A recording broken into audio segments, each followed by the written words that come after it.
This is you, and yeah, this can be annoying. Hey Slayers, welcome to another boss tutorial. For today, we're paying a visit to the knights with the pointy hats, the Abyss Watchers. This one was a personal favorite for me on my casual runs, and I'm sure it will be for you. So get ready, because you're slaying this boss today.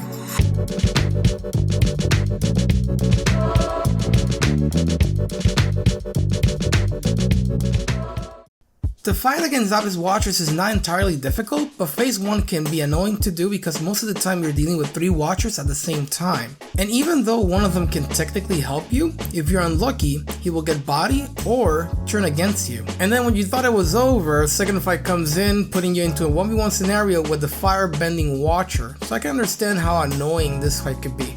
Before we begin, here are all the moves you encounter on both phases. You can pause the video if you need to. I'll leave a video with the moves in the description so you can check them out. One thing I want to mention before we proceed is that if you ever need further help on this boss, you can stop by my Twitch channel. I'm streaming almost every day and I'm happy to help others achieve greatness, so if you do want to chat, you know where to find me. Also check our Discord if you want to hang out with other players like you and chat everything boss related. We foster a nice community and welcome others looking to take on challenges. Both links will be in the description. So here's how phase 1 works. You start with one Watcher, after a bit another Watcher comes out. This one is a plain old copy, faithful to the original Watcher. Seconds later, a third Watcher appears. This Watcher, we call it Red. This one is the wild card. It can either be your friend or your enemy, so if you're not paying attention, you'll get spanked by all 3 of them. So to prevent that, we're going to make sure that Red is on our side as much as possible.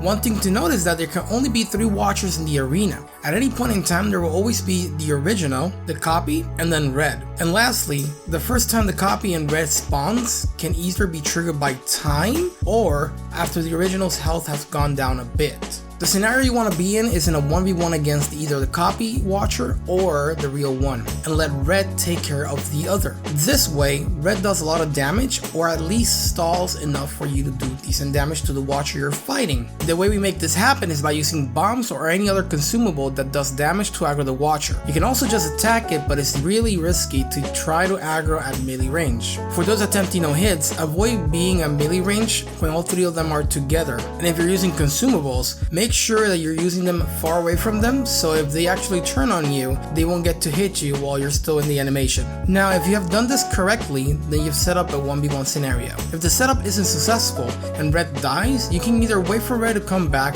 or if you notice that the copy has low health, you can take him out and 1v1 the real Watcher. There will be times where one of the Watchers will just not move and look at you while the other one is fighting you. This is a good opportunity to do damage, or kill the copy. Now that we have successfully established a 1v1, we can proceed with Watcher's attacks, where you're going to be looking to punish our combos and dashes. Reason for this is because it gives us time to react appropriately. The manner in which you're going to do this is by baiting moves while backpedaling. You can be locked while doing this. Once he reaches you, dodge away to avoid the initial attack, then roll in on the last move of the combo, punish once and dip out, like so.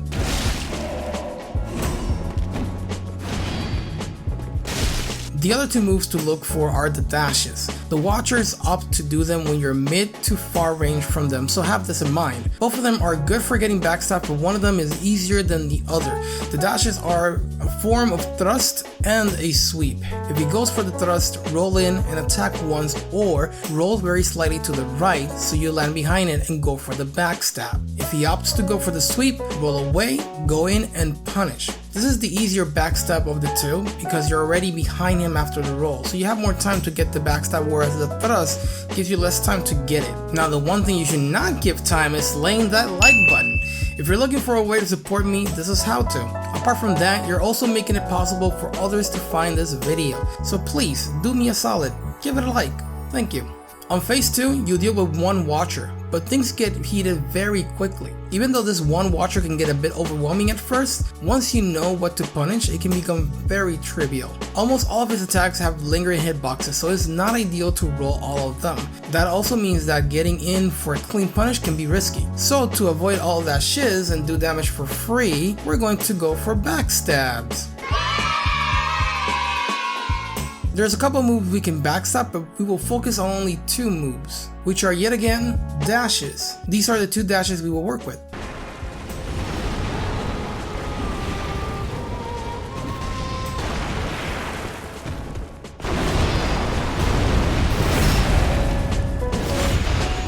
Positioning wise, you want to be far from the watcher. If he gets close, then start running away and try to get distance. By doing this, you're more likely to get those 2 dashes. The way to deal with the kneel dash is by rolling to the right as it's coming in and then going for the backstab. This one's pretty straightforward though. The distance between you and the watcher will be the factor for how to deal with the dash. If you're far from the watcher, then all you need to do is run to the right side and get a backstab. But if you're close, then you'll have to dodge the watcher and proceed to getting the backstab. The second dash is more like a combo type. It initiates with a dash, does a spin attack, and ends with a flip. To successfully get a backstab on this move, you're going to roll through the dash, roll away from the spin attack, and run in as he's going for the flip. Once he lands, you go for the backstab like so.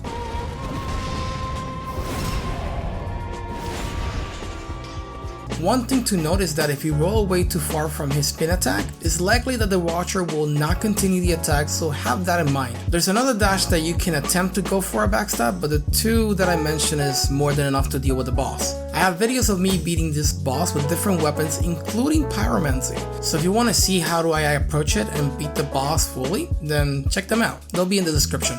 And well, there you go, Slayers. This is how I beat Abyss Watchers without getting hit. Remember to like the video as this helps reach other viewers in need of this tutorial. And lastly, if you would like to further support me, I made a Patreon. Your support is going to allow me to have more time to make this content and keep this channel rolling, so I appreciate the support. This is it for me. I'll see you all in the next video, so be safe, play safe, and as always, keep on slaying.